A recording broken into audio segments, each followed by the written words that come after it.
किस किस फेज से होके रिएक्ट कंपोनेंट गुजरता है या फिर क्या क्या चेंजेस और कब कब चेंजेस होते हैं रिएक्ट कंपोनेंट में, वो सारी चीज़ें हम देखेंगे इस वीडियो में।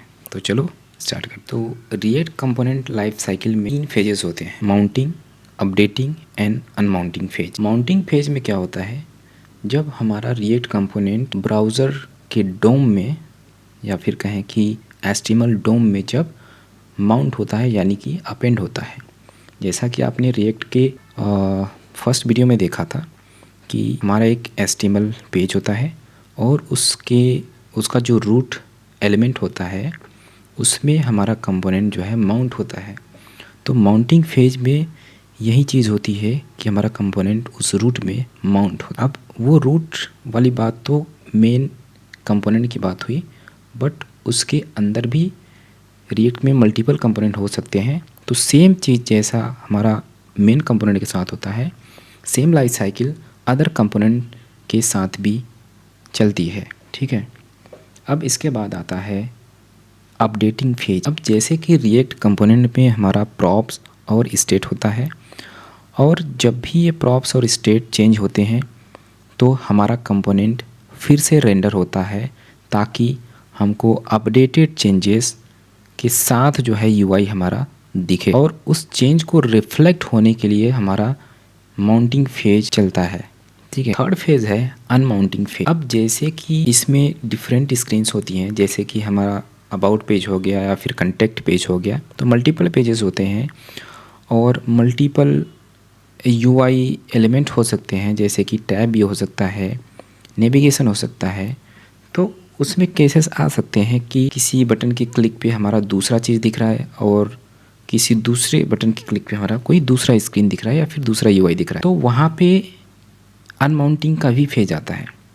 यानी कि लेट्स सपोज एन एग्जांपल कि आप home page say about page पे जा रहे हो, तो रिएक्ट में होगा क्या, जब आप क्लिक करोगे अबाउट वाले न्यू लिंक पे, तो वहाँ पे क्या होगा, होम वाला जो कंपोनेंट होगा वो अनमाउंट होगा, और जिस पेज पे आप जा रहे हो यानी कि अबाउट पेज पे अगर जा रहे हो तो अबाउट वाला जो कंपोनेंट होगा वो माउंट होगा। और लेट से कि अबाउट वाले कंपोनेंट में कुछ बटन्स है, यूज स्टेट यूज़ हुआ है उसमें, या फिर उसमें कोई प्रॉप्स आ रहा है, जैसे कि टाइटल प्रॉप्स आ रहे हैं, तो जब भी वो अबाउट पेज पे लैंड करेगा यानी कि अबाउट पेज जब माउंट होगा, तो लेट्स से कि यूज़र किसी फॉर्म वाले सबमिट बटन पे या फिर इनपुट पे क्लिक करता है या फिर टाइप करता है, तो उस केस में हमारा जो ऑब्वियसली इनपुट को हैंडल करने के लिए यूज स्टेट यूज़ हुआ होगा। तो जब भी हम उसमें स्टेट में चेंजेस करते हैं, तो अब स्टेट अगर चेंज होता है, स्टेट या प्रॉप चेंज होता है, तो हमारा कंपोनेंट री रेंडर होता है, और वही फेज़ है ये अपडेटिंग फेज।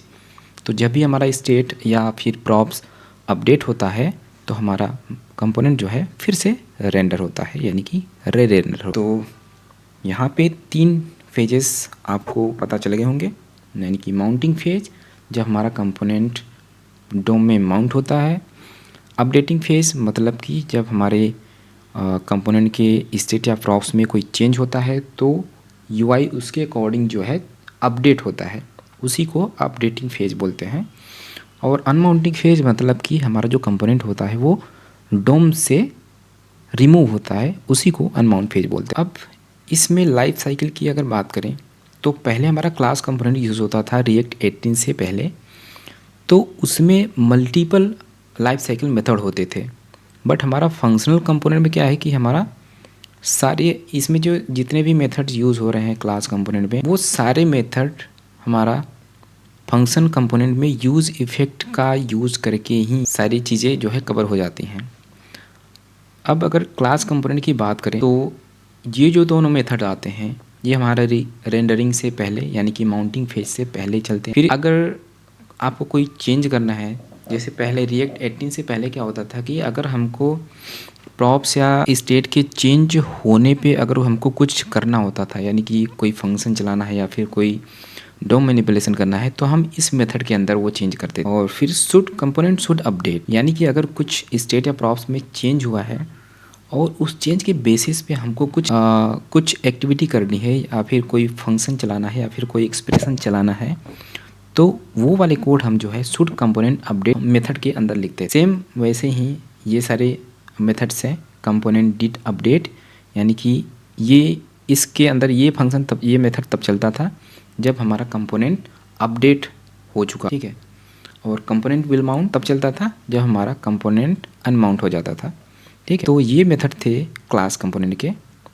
और फंक्शन कंपोनेंट की अगर बात करें तो इसमें जो लाइफ साइकिल मेथड्स हैं वो सेम ये वाली सारी चीज़ें जो है यूज इफ़ेक्ट का यूज़ करके ही सारी चीज़ें कवर हो जाती हैं। तो यूज इफ़ेक्ट का यूज़ करके ही हम मेनली 3 जो फेजेस होते हैं, mounting, updating and unmounting phase. तो माउंटिंग फेज यूज इफेक्ट क्या होता है कि जब भी हमारा कंपोनेंट माउंट होता है तब जो है यूज इफेक्ट हमारा फंक्शन चलता है। और लेट्स से कि हमारा जो हमको कोई मेथड या फिर कोई फंक्शन चलाना है, उस केस में जब हमारा कंपोनेंट अपडेट हो रहा हो तो उस केस में क्या होता है कि यूज इफेक्ट में एक डिपेंडेंसी एरे होता है। और अगर इसमें वैल्यू प्रॉप्स की या फिर स्टेट की हम डाल देते हैं तो जब जब ये डिपेंडेंसी अरे के अंदर जो प्रॉप्स या स्टेट यूज़ हुआ है अगर उनमें कुछ भी चेंज होता है तो ये तब ये यूज़ इफेक्ट वाला मेथड चलेगा। और यहाँ पे जो काम हम इस पर्टिकुलर मेथड के अंदर करते थे वो सेम काम हम इस वाले केस में करते हैं। और यहाँ पे एक चीज़ है, यहाँ पे एक क्लीन अप फंक्शन होता है रिटर्न करके। यहाँ पे जो हमारा क्लास कंपोनेंट में होता था कंपोनेंट विल अनमाउंट, सेम काम ये जो करता है वो हमारा क्लीन अप फंक्शन करता है फंक्शन कंपोनेंट में। यानी कि लेट्स से कि हमारा ये बेस्ट प्रैक्टिस होता है कि जब भी हमारा कंपोनेंट अनमाउंट हो रहा है तो हम जैसे कि माउंटिंग के समय अगर हमारा कोई इवेंट लिसनर लगा हो या फिर कोई ऐसा कोड चल रहा हो जो हमको रिमूव करने की नीड हो तो वो हम क्लीनअप फंक्शन में उसको रिमूव करते हैं। जैसे कि हमारा ऑन स्क्रॉल इवेंट हो गया या फिर ऑन रिसाइज लिसनर हो गया, तो वो सारी चीज़ें हम क्या करते हैं कि जब हमारा कंपोनेंट अनमाउंट हो रहा होता है तब हम उस इवेंट लिसनर को यहाँ से हटा देते हैं, ताकि क्योंकि अगर नहीं हटाएंगे तो जब तक हम पेज रिफ़्रेश नहीं करेंगे तब तक वो हटेगा नहीं। और हमारा रिएक्ट ऐप जो होता है वो रिफ़्रेश तो होता नहीं है, फुल पेज रिलोड तो होता नहीं है। तो जब तक वो पेज रिलोड नहीं होगा तब तक जो है वो इवेंट लिसनर चलता रहेगा। और हमारा कंपोनेंट अनमाउंट भी हो गया है तब भी हमारा वो इवेंट लिसनर चल रहा है, तो ये सही तरीका नहीं है, ठीक है। इसलिए हम जो है रिटर्न या फिर क्लीनअप फंक्शन में वो सारी चीज़ें हटा देते हैं जो हमने माउंटिंग के टाइम पे या फिर माउंटिंग फेज़ में लगाया। तो ये तीनों लाइफ साइकिल मेथड थे react component. I hope you got a clear idea what was the difference in class and functional component life cycle. And in the next video we will see about we will see about hooks, like what are the hooks in the React and how to use them, what are the purpose of those hooks. We will learn all the things, so stay tuned. and अगर आप इस channel पे नए हो तो channel को subscribe करें ताकि हमारी नई वीडियो आपको नोटिफाई हो सके। और हमारा एक टेलीग्राम चैनल भी है, अगर आप उसको ज्वाइन करना चाहें तो कर सकते हैं, क्योंकि हम जो हमारा रिएक्ट या फिर जो भी हमारा फ्रंट एंड से रिलेटेड जो भी हमारा इम्पोर्टेंट रिसोर्स होता है वो हम वहाँ पे शेयर करते हैं। तो अगर आपको उसका बेनिफिट लेना है तो आप हमारे टेलीग्राम चैनल को ज्वाइन कर सकते हैं।